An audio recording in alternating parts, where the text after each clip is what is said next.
Muito boa noite, meus amigos. Antes de iniciar a nossa fala, vamos fazer uma prece,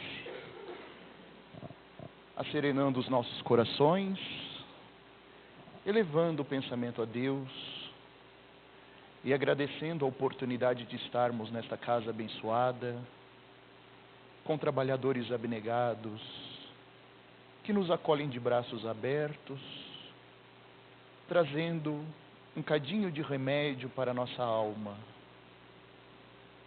Que possamos nós ser abençoados nesta noite magnífica, com os eflúvios espirituais que necessitamos para seguir firmes na jornada da vida. Que assim seja. Nós vamos falar de um tema que está na moda, que é o assunto do momento, que é a vida, né? Falaremos da vida por um viés bastante interessante e bastante desesperador ao mesmo tempo. Este senhor é um pescador chamado Renato Gebrink, mora lá na Europa, perto do rio Danúbio. Renato pesca todos os dias e de cima desta ponte, Renato vê muitas pessoas se jogarem rumo ao suicídio. E ele tem funcionado como um anjo da guarda a essas pessoas. Ele tem salvado e já contabilizou mais de 100 vidas salvas num período dos últimos 10 anos. Renato observa que as pessoas que se jogam da ponte se jogam porque aparentam ter perdido a esperança. Se jogam porque aparentam não ter um motivo para continuar vivendo. E se jogam porque têm uma dor, mas uma dor terrível que querem matar. E ele tem sido um verdadeiro anjo da guarda, impedindo que essas pessoas se matem efetivamente, resgatando-as da água, às vezes dando tempo de subir a ponte e conversar com as pessoas que estão com a intenção de suicídio. Essa história de Renato, ela não é uma história isolada no nosso planeta. Não é isolada porque, assim como existe o Renato, existem tantos outros Renatos que nós não conhecemos. Pessoas que são verdadeiros anjos da guarda e que impedem que outras tirem a própria vida. E não é à toa que nós estamos em um mês cujo tema, suicídio, está em discussão muito amplamente, né? Esta campanha, Setembro Amarelo, ela nasce da preocupação de organizações norte-americanas com o fato de crianças, adolescentes estarem se suicidando.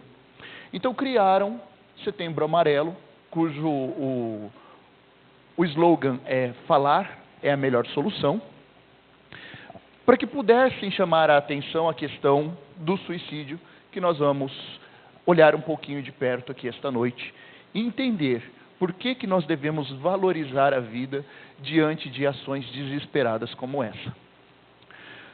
O suicídio é definido pela Organização Mundial da Saúde como o resultado de uma complexa interação de fenômenos psíquicos, sociais, culturais, pessoais, emocionais. Não é uma doença que tem uma causa genética, não é uma doença que tem uma única causa. É um conjunto de causas que proporciona essa atitude desesperada, que é a atitude do suicídio. Eu trouxe aqui alguns dados da Organização Mundial da Saúde. No ano passado, a Organização Mundial da Saúde focou as suas atenções sobre a questão do suicídio, e a grande campanha mundial foi exatamente sobre esta epidemia, algo que eles consideram epidêmico, e nós vamos entender o porquê. De acordo com os dados que eles reuniram nos últimos anos, o suicídio é a segunda maior causa de morte entre jovens de 15 a 29 anos. O que isso significa?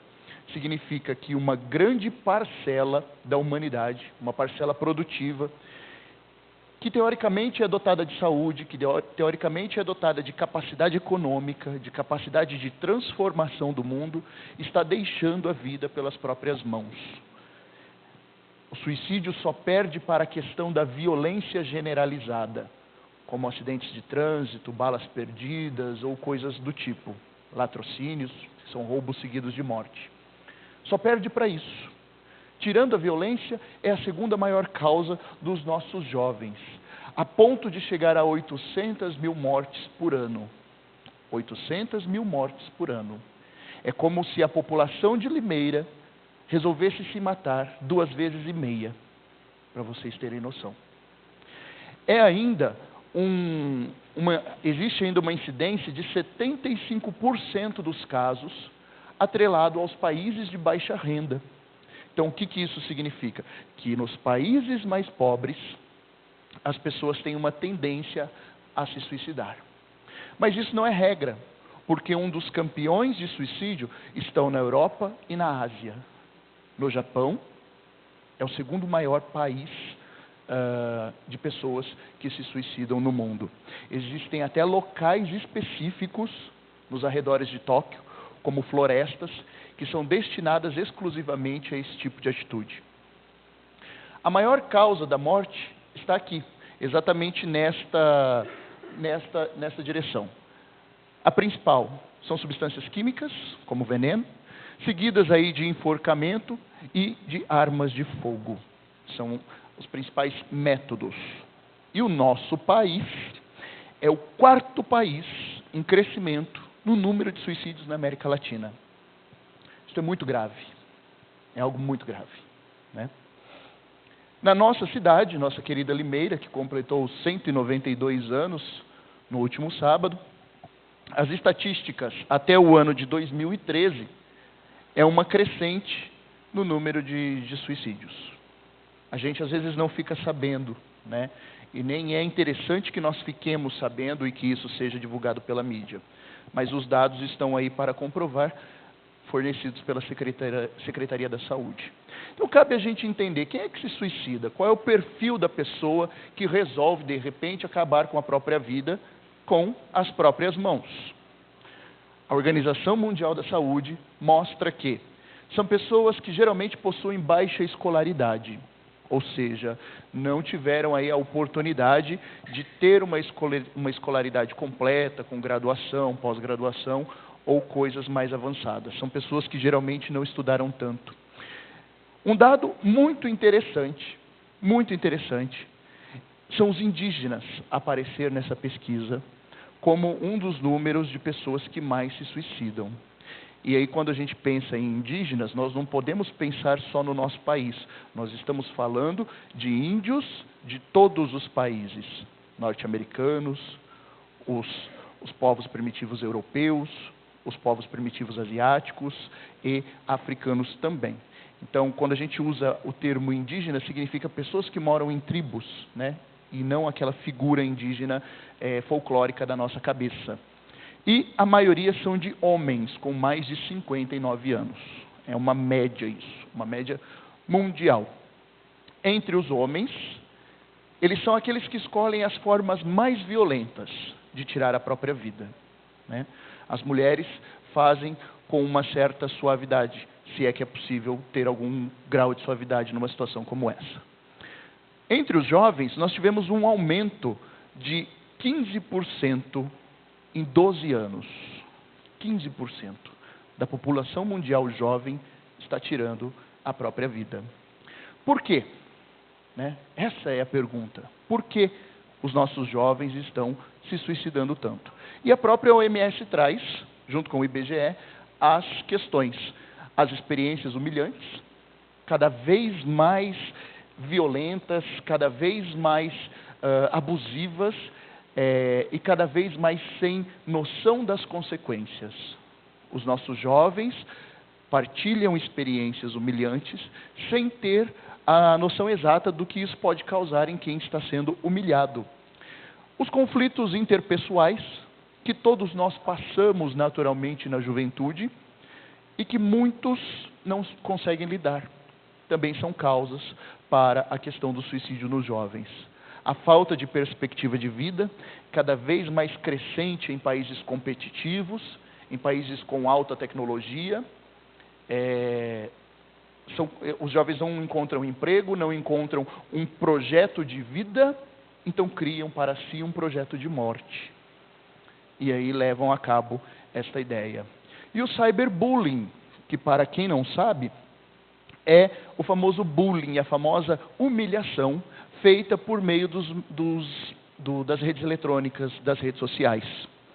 Por exemplo, os famosos memes, as figurinhas que fazem com os jovens.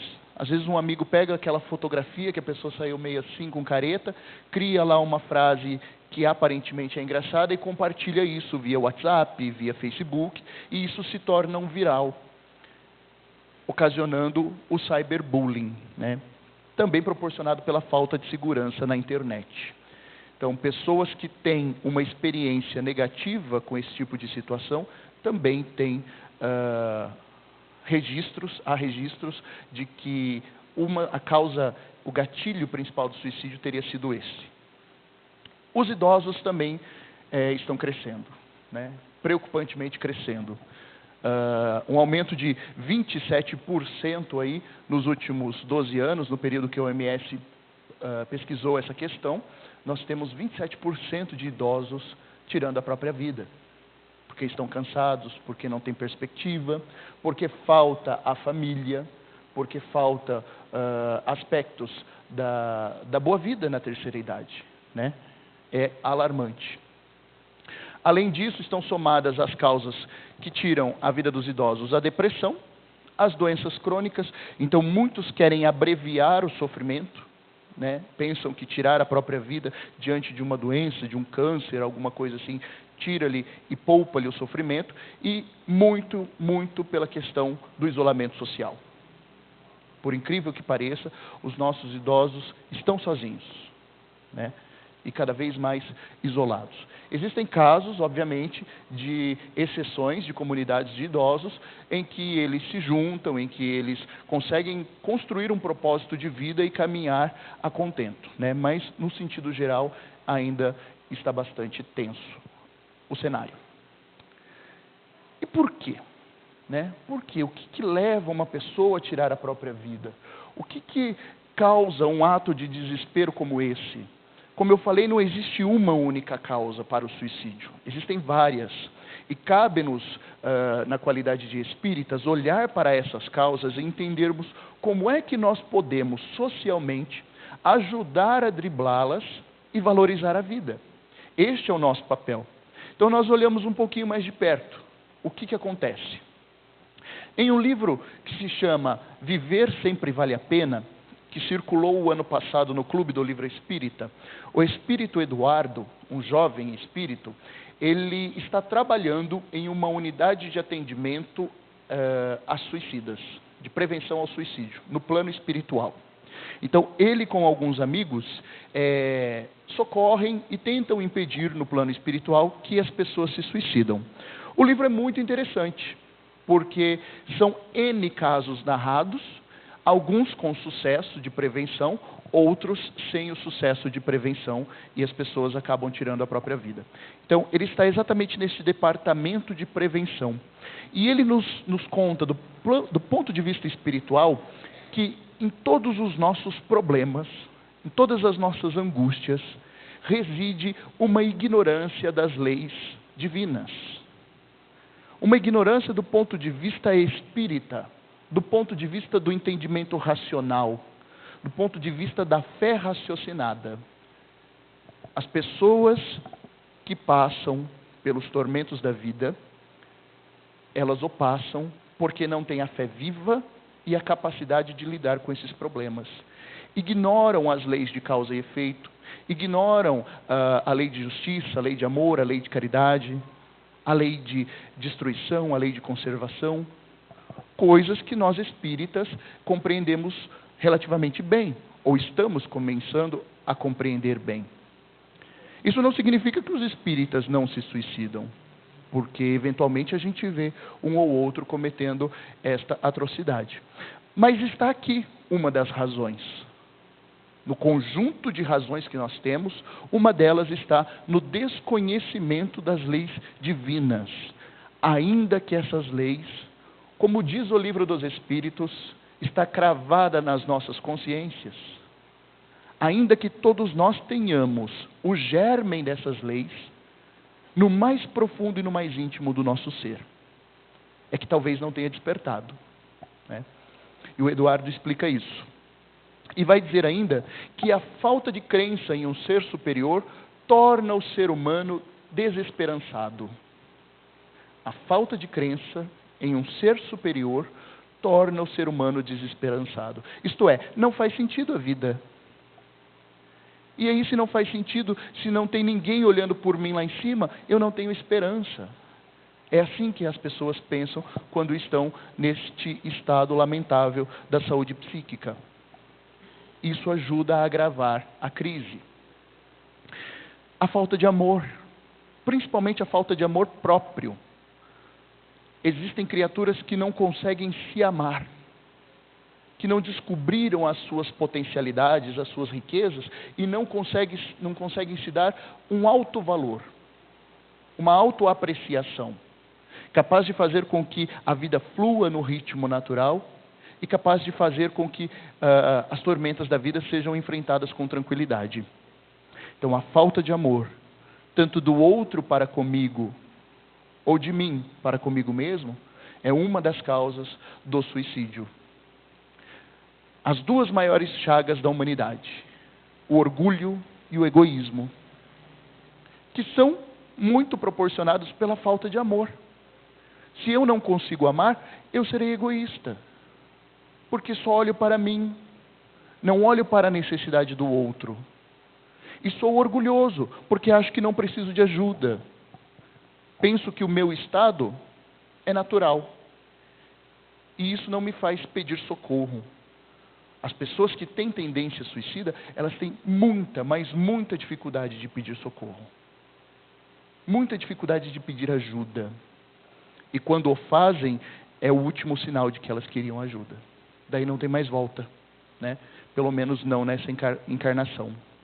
O desgosto da vida é efeito da ociosidade, da falta de fé e, frequentemente, da sociedade. E aqui reside uma reflexão belíssima. O Livro dos Espíritos também conta-nos a questão por que nós sentimos aquela melancolia. O Evangelho segundo o Espiritismo também explica. E os Espíritos são unânimes em dizer: o que causa esta melancolia, o que causa este desgosto da vida é a falta, aliás, é um efeito da ociosidade, isto é, a falta de ocupação. Falta de ocupação. Então as pessoas hoje estão muito acomodadas. Ficam no seu WhatsApp, ficam na janela do Facebook e acham que a vida é aquilo ali. E não ocupam a sua mente e principalmente as suas mãos com trabalho. Não estou dizendo emprego, estou dizendo trabalho. Chico Xavier deixa essa diferença muito clara para a gente. Trabalho não falta para ninguém. Falta emprego, porque no emprego a gente quer remuneração financeira.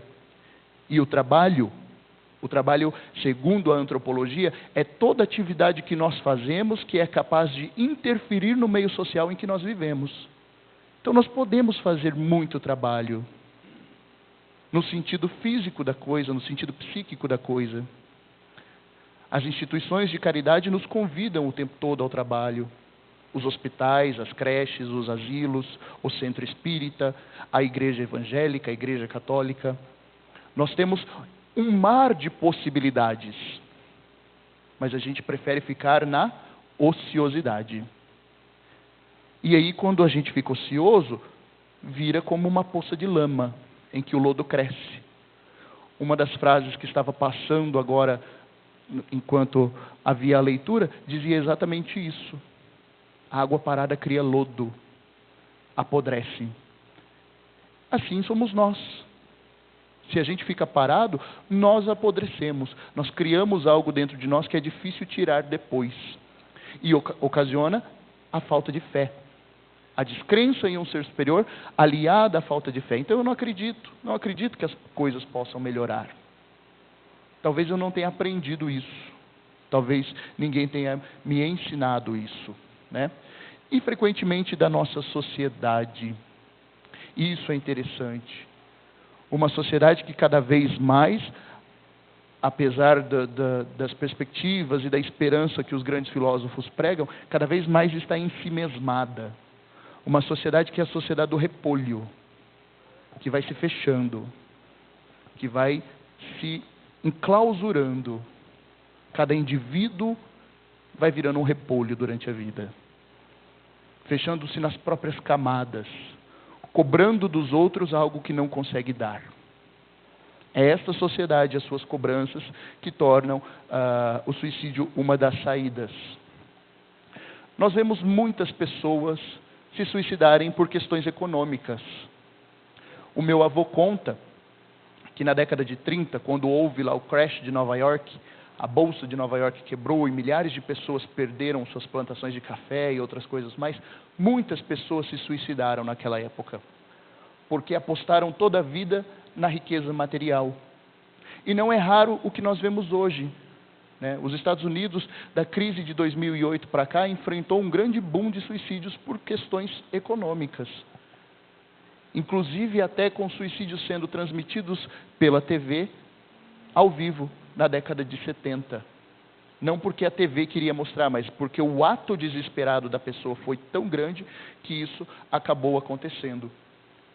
O estresse social, o trânsito, as cobranças, a pressão, os empregos cada vez mais preocupados em render dinheiro, esquecendo-se do lado humano transformador do trabalho. Esse estresse social é uma das causas do suicídio.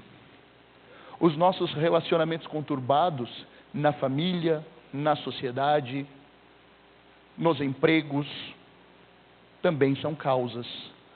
Essas relações, e nós entendemos que na família essas relações são bênçãos, oportunidades sagradas para reequilibrarmos a balança da justiça divina, a maioria das pessoas não compreende assim. E aí entendem muitas vezes como um ato de vingança. Tiram a própria vida, deixam uma carta culpando o outro, pensando que com isso o outro vai se redimir de alguma forma, né? Lê do engano. A perda de pessoas.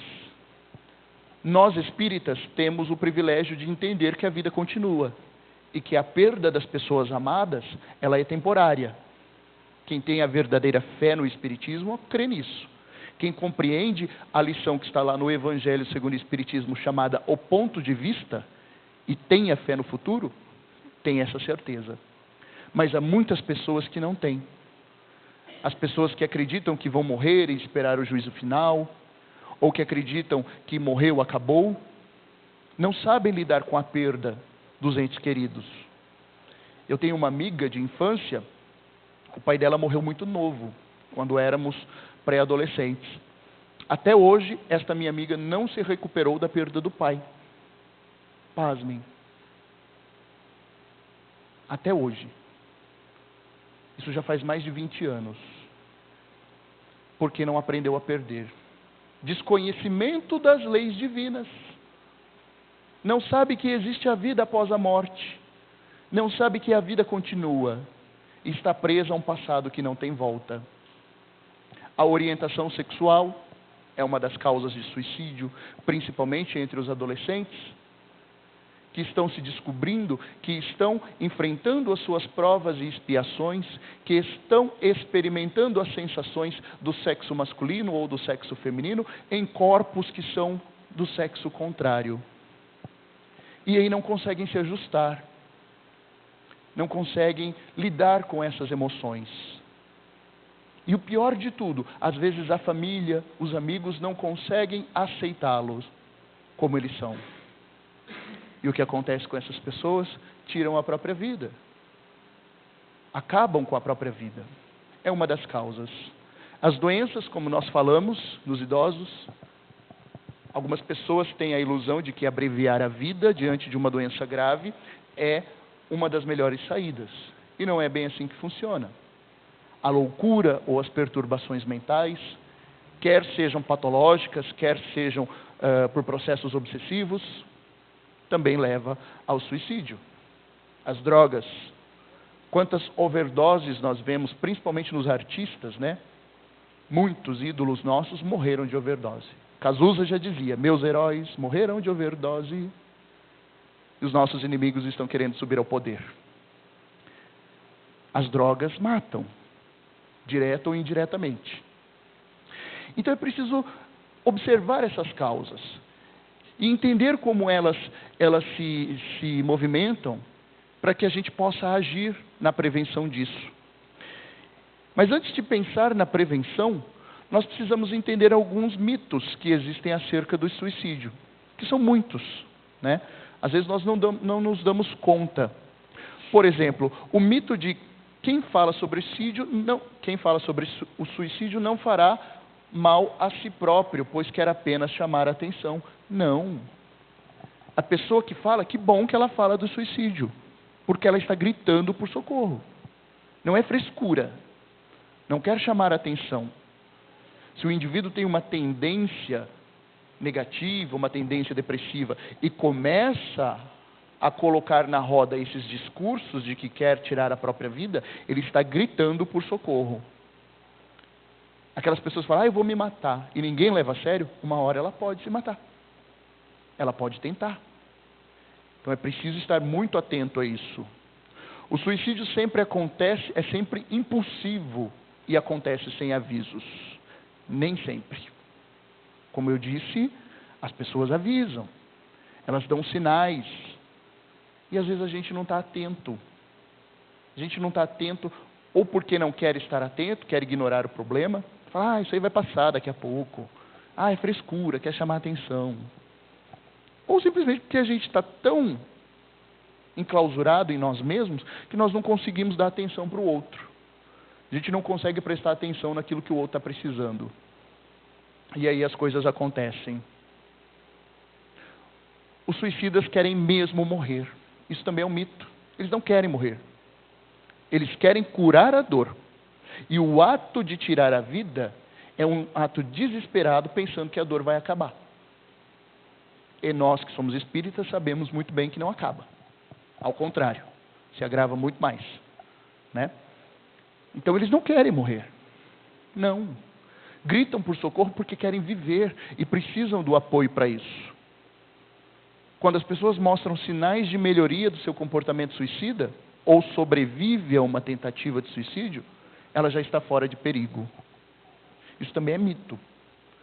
Muitas pessoas, sim, às vezes na primeira tentativa, veem que não dá certo, abandonam a ideia, mas outras nem tanto. Existe uma tendência muito grande a quem tem um comportamento suicida a levar a via de fato o seu comportamento, né? Isso é muito perigoso. Então nós temos que estar atentos. O suicídio é sempre hereditário. Eu não sei de onde tiraram essa ideia, né? Assim como o caráter não é hereditário, como as características as características psíquicas não são hereditárias, o suicídio também não é. Não é. Às vezes a família pode ter passado gerações sem nenhum caso. E na geração de agora pode acontecer. Então não é algo que está no sangue, né? Não é algo que nós herdamos. Quem tenta ou comete suicídio tem sempre alguma perturbação mental. Também é mentira. Nem sempre. Muitos casos de suicídio aconteceram sem que a pessoa tivesse alguma perturbação mental. E quando nós falamos de perturbação mental, nós estamos falando de doenças graves, esquizofrenia, as psicoses, etc. e tal, né? Que todos nós temos em maior ou menor grau. Se um terapeuta falar com o cliente sobre o suicídio, está a dar a ideia do suicídio a essa pessoa. Também não. E os terapeutas, eles têm a formação ideal e o preparo ideal para abordar o assunto com quem pensa nisso. E não significa que se a pessoa nunca pensou, ela vai pensar. Porque às vezes ela pode estar pensando, mas não está falando. Então é preciso tirar isso de dentro dela. E os terapeutas, eles têm formação para isso. Eles têm todo o cuidado técnico, conhecem as regras da mente, vamos dizer assim, e têm a capacidade de trabalhar isso de uma forma científica, de uma forma clínica, para evitar que as pessoas cometam este ato. O suicídio só acontece com aquele povo lá, com aquela família desestruturada, com aquele povo lá que é ateu, que não é espírita. Só acontece com eles. Muito cuidado com isso. Muito cuidado. Porque às vezes o suicida está no mesmo teto que a gente. E nós não percebemos. E aí quando se mata, a gente fala, se matou, mas não era espírita. Apesar de ser espírita, pode acontecer. Então não acontece só com os outros. Precisamos estar atentos e vigilantes. Vigiai e orai, recomendou o Mestre Jesus. Amai-vos uns aos outros. Amai o próximo como a ti mesmo. Então nós vamos vigiar quem está perto. Nós vamos amar quem está perto, quem está do lado. Quem está na mesma casa. Porque a gente nunca sabe quando essa tendência pode começar. Após uma pessoa tentar cometer suicídio uma vez, ela nunca mais vai fazer isso novamente. Às vezes vai, às vezes não. Então é preciso tomar cuidado, né? Eu tenho uma outra amiga, que a sogra tinha tendência suicida. E ela tinha tentado de tudo. E chegou uma certa altura da vida, de que as pessoas pensaram que ela havia se curado. Que ela não estava tentando mais, porque ficou alguns anos sem fazê-lo. E quando resolveu fazer, funcionou. Tristemente funcionou, né? Então é preciso pensar nessas questões. As crianças não cometem suicídio. É muito raro, tá? É muito raro acontecer, mas eventualmente as crianças cometem. Eu trabalho com educação, com crianças de 1 a 17 anos. E volta e meia, nas gerações que passam pelas nossas escolas, nós vemos crianças de 4, 5, 7 anos falando que querem se matar. Crianças melancólicas, crianças tristes, que não conseguem sorrir para a vida e ser crianças, que demonstram já desde pequeninos essa melancolia profunda, essa tendência profunda e essa vontade de perder a vida. O Espiritismo explica. Nós que somos espíritas entendemos o porquê. São espíritos que guardam ainda reminiscências de vidas passadas, que trazem consigo uma carga dramática muito forte, que talvez não tenham aceitado a reencarnação, que estão em uma prova duríssima e que querem deixar a vida porque entendem que esta é a melhor solução. Então é preciso estar atento ao discurso das crianças, porque às vezes começa na infância e pode se concretizar na juventude, né? E vamos lembrar que o número de suicídios entre os jovens está crescendo muito. Então esses são mitos. São mitos que nós carregamos, né? Que nós, às vezes, na nossa correria, no nosso dia a dia, a gente não para prestar muita atenção sobre essas questões.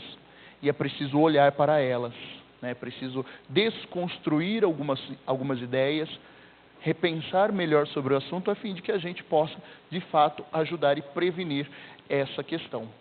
E aí nós falamos da questão propriamente dita da prevenção. Como é que, de fato, nós podemos ajudar os nossos irmãos que estão passando por alguma dificuldade? Como é que, de fato, nós podemos estender a mão e trazer o outro para junto de nós? Como uma oportunidade sagrada de preservar a vida? É isso que nós precisamos entender. O primeiro passo, meus amigos, é a identificação e o tratamento precoce desse tipo de comportamento. É preciso estar muito atento às mudanças repentinas de humor, às mudanças de personalidade, aos hábitos que a criatura demonstra em sociedade, demonstra na casa, na roda social. É preciso estar muito atento a isso, né? Nós vivemos em uma sociedade em que cada vez mais as pessoas estão ficando deprimidas, doentes, sem perspectiva de vida. E é preciso observar essas pessoas, mesmo aquelas que sorriem, porque às vezes existe uma tristeza escondida. Então, quanto mais cedo a gente identifica uma tendência suicida, uma depressão, quanto mais cedo a gente identifica, nós precisamos tratar.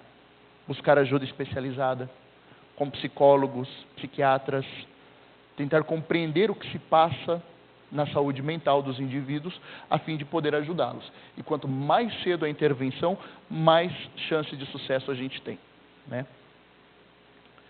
A restrição de acesso aos meios de suicídio, sobretudo aquelas pessoas que já tentaram alguma vez. Esconder remédios, facas, jogar fora arma de fogo, esconder as cordas. É preciso sempre estar atento para não deixar brecha. né? É preciso deixar, para não deixar brechas para que as pessoas elas procurem causas para isso, né? Nós não podemos dar a oportunidade, né? Precisamos sempre estar vigilantes. Informação responsável nos meios midiáticos. Existem muitos sites que trazem respostas. O Google hoje tem tudo, né? A gente tem uma dúvida, a gente vai no Google e a gente fica sabendo de tudo. Isso é interessante quando a gente recebe exame médico, né? Quanto tempo você tem de vida segundo o Google? 3 dias. Pega um exame médico e você vai no Google. Não precisa do médico mais. Isso é um absurdo, né? Um absurdo. Por quê? O médico é a pessoa mais indicada para interpretar o exame. Então a gente precisa aprender a buscar informação. Em época de fake news, em que muitas coisas se criam e a gente acredita em tudo que aparece no WhatsApp, nós precisamos ter um crivo crítico. E buscar esse crivo, buscar as informações com esse crivo nos sites responsáveis. Um dos sites responsáveis é o da CVV, Centro de Valorização da Vida, em que estão lá todas as diretrizes da Organização Mundial da Saúde. O próprio site da OMS também é interessante. A campanha da OMS do ano passado tem uma cartilha deste tamanho sobre o assunto, só sobre prevenção. Prevenção e tratamento de comportamento suicida. Vale a pena dar uma olhada. É muito importante que a família e os amigos, eles apoiem essas pessoas. E aí reside um grande valor para que isso aconteça. Uma grande virtude para que isso aconteça, chamada paciência e caridade. Paciência e caridade. A gente não vai mudar a pessoa do dia para a noite. Nós não vamos fazer com que a pessoa abandone as suas tendências do dia para a noite. Mas é preciso insistir. É preciso estar junto. É preciso envolvê-la em uma rede de amigos que sejam capazes de compartilhar boas coisas com ela. É preciso dar-lhe uma ocupação. Quer seja um emprego, quer seja uma tarefa. Estar sempre puxando e acompanhá-lo para a realização das coisas sociais. E relacionamentos significativos. Isso quer dizer o quê? Que sejam capazes de nos tocar na emoção, no sentimento. Nós temos muitos relacionamentos sociais. Alguns são mais significativos, outros menos. Então é necessário estabelecer esse vínculo, né? Criar diálogos e oportunidade para isso. Crenças religiosas são extremamente importantes. E aqui falamos das crenças que não incentivam o suicídio. Porque, por incrível que pareça, há crenças que incentivam. Há pensamentos filosóficos que versam sobre os benefícios do suicídio. Então precisamos pensar em crenças que sejam, no mínimo, racionais, no mínimo aceitáveis socialmente. E crenças que tragam uma valorização da vida, a valorização do outro, a oportunidade do trabalho, de ajuda e de amor ao próximo. E é interessante que a OMS fala de crenças religiosas. Ela não fala do espiritismo, não fala do catolicismo, não fala do budismo. Fala numa crença. Uma crença em um ser superior, que faça bem. E não aquelas crenças alienantes, que muito nós vemos por aí. O envolvimento na comunidade, e aí a questão da crença religiosa, ela pode ajudar muito nesse sentido. Nós aqui somos uma comunidade. O Luz e Caridade é uma comunidade. E essa comunidade precisa abraçar, né? Não é só a diretoria, não é só o departamento da sopa, não é só o departamento da fralda. É a comunidade toda.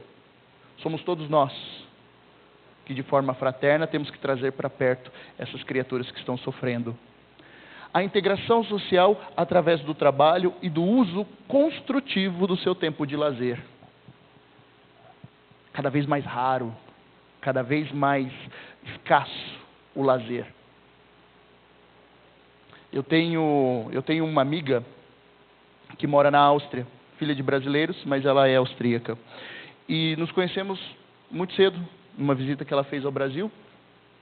E é interessante a vida que ela compartilha comigo. E é interessante o que ela fala da minha vida quando eu compartilho as coisas com ela. Sempre compartilho coisas relacionadas ao meu trabalho, às minhas tarefas. E nunca com coisas sociais, com lazer, porque não tem lazer. Acabei descobrindo esses dias. Enquanto ela traz coisas com o marido, com as crianças, sempre coisas aproveitando a vida, como se tivessem todo o tempo do mundo para fazer um jardim, para brincar na neve ou coisas assim. Isso numa sociedade desenvolvida, que também tem as suas dificuldades. E aí eu fico pensando na nossa cultura. O que é que nós estamos fazendo acerca do nosso trabalho e do nosso tempo de lazer? Que é tão raro. Como é que nós estamos aproveitando o nosso tempo de lazer? E aí eu me peguei pensando esses dias, que no meu tempo de lazer eu descanso trabalhando. Por incrível que pareça.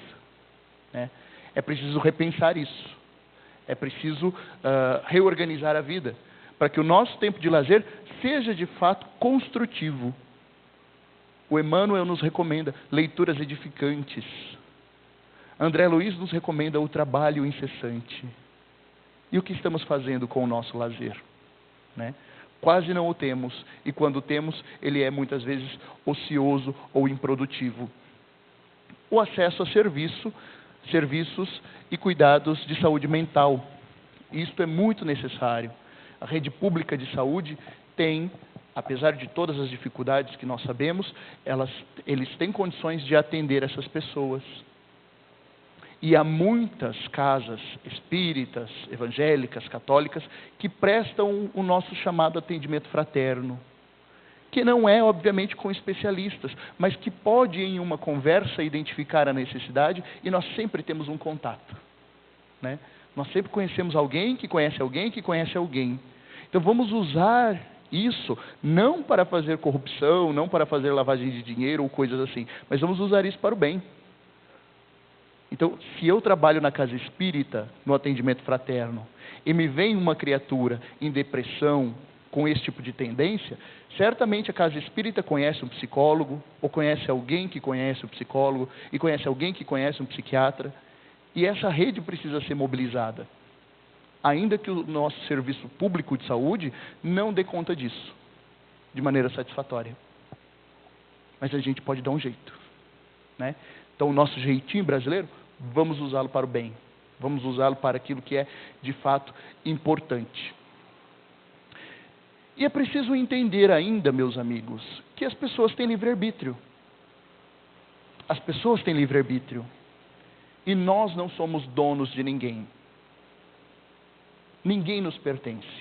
Os nossos filhos, os nossos cônjuges, os nossos pais, os nossos avós, ninguém é dono de ninguém. E cada um sabe o que faz da sua vida. Cada um tem as suas escolhas e é preciso respeitá-las. O livro dos Espíritos nos diz isso. Quando falam das questões de interferência dos Espíritos nas nossas vidas.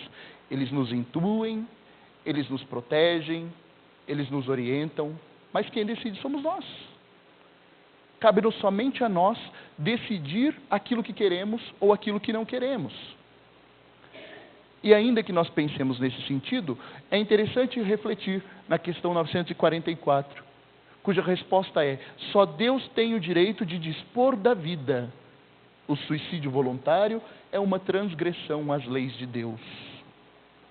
Só Deus tem o direito de dispor da vida, da nossa e da do outro. E isso significa dizer que nós não temos o direito de nos matar. Nós não temos o direito de tirar a vida do outro.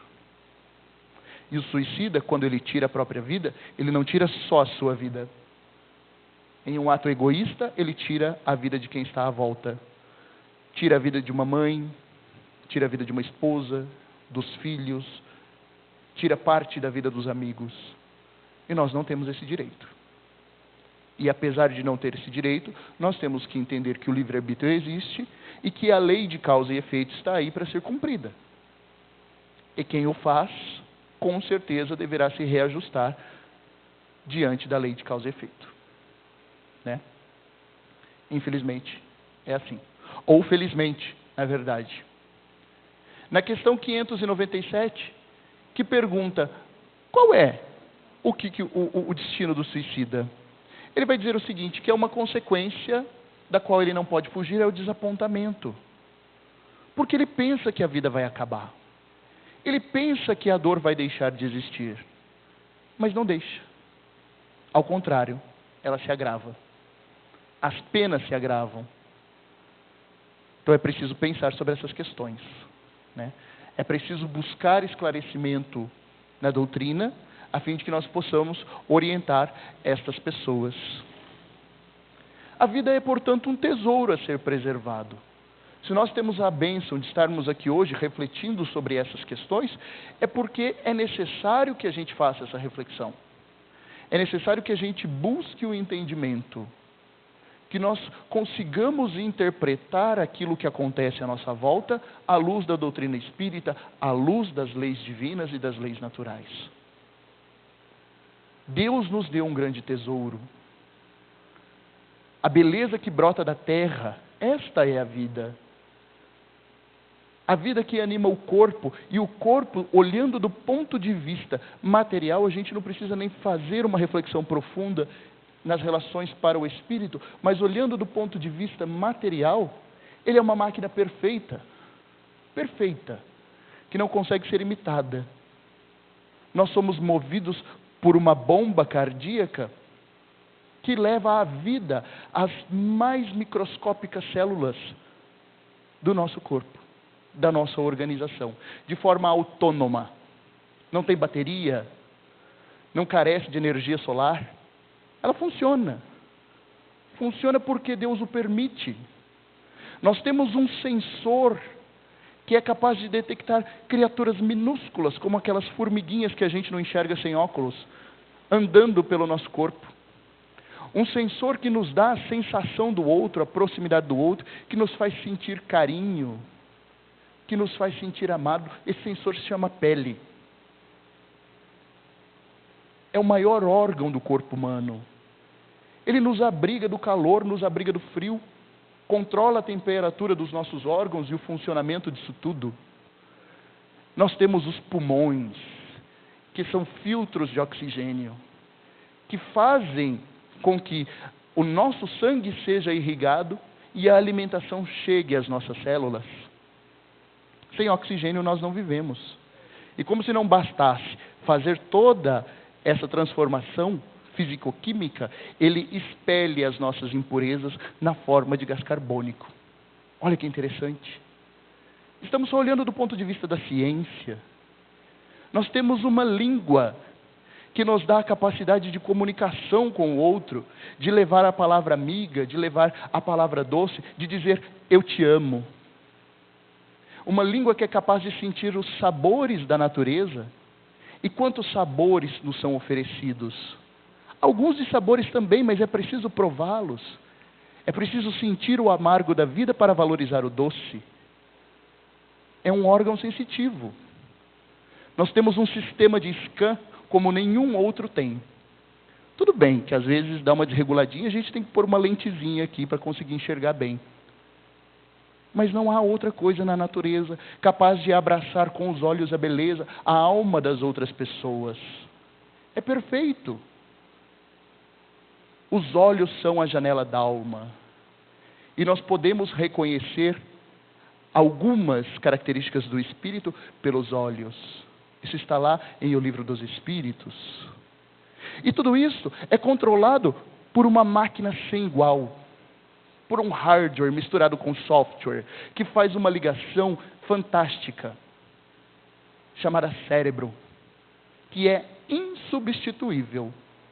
Nós podemos substituir a pele queimada, nós podemos substituir o olho que foi furado, o pulmão, o rim, o coração, mas o cérebro a gente não substitui.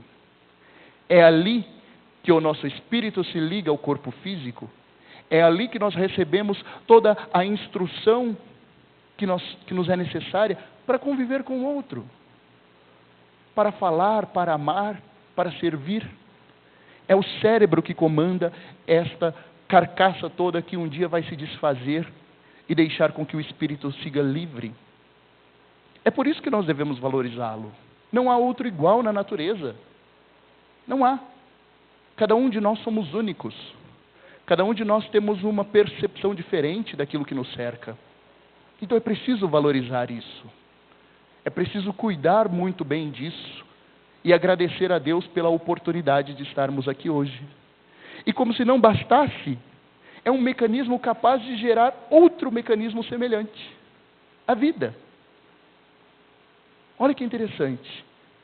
A vida não é algo que nós compramos no supermercado, que nós pedimos na Amazon pela internet, que a gente cria como uma receita de bolo. A vida é algo sagrado, por isso ela deve ser valorizada. Por isso nós devemos refletir sim sobre as questões do suicídio. Porque um dia nós devemos prestar contas.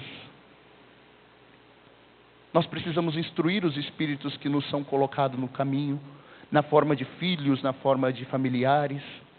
Nós vamos prestar contas. E o que é que nós vamos apresentar a Deus? Nós valorizamos? Nós cuidamos?